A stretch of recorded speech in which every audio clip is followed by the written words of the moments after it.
Motor untuk orang single, untuk orang yang tak ada hati nak bercinta, ini dia Hanway 400 Heritage. Kenapa saya cakap macam tu? Sebab dia single seat. Motor ni sangat menarik. Dia menggunakan 2 silinder. Jimat. Untuk kelajuan dia boleh pergi dalam 150 km. Okey, datang dengan ciri-ciri klasik. Tengok dia punya headlamp bulat, tapi walaupun klasik, ini LED. Dia ada double disc, menggunakan ABS depan dan belakang. Kapasiti enjin 400cc, menggunakan 2 piston, dibekalkan sekali dengan liquid cool. Ini yang menarik dia. Boleh long distance. Minyak belum habis, korang dah penat nak ride sebab dia 13 liter. Jalan sampai habis. Kunci nak cucuk kat mana? Kita cari-cari. Oh, depan tak ada. Okey, dia dekat sini sebab dia klasik. Sini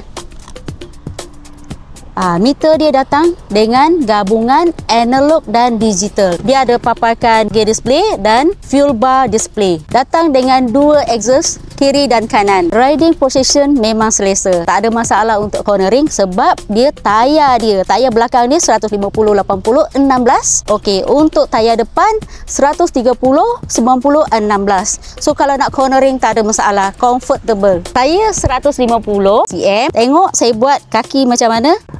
Kaki 22 sampai So jangan risau. Kalau ketinggian macam saya, memang selesa. Okey, untuk berat motor ni 198 kg saja. Selesa untuk semua orang. Satu keistimewaan motor ni, parking dekat bukit jangan risau sebab dia ada handbrake. Okey, macam mana?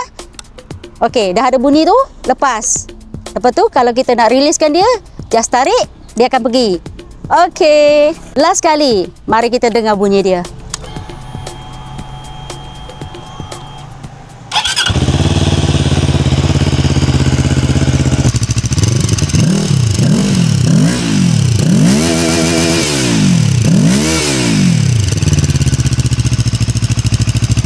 Harga dia hanya 22,800. Untuk detail lebih lanjut, DM kami ataupun komen di bawah.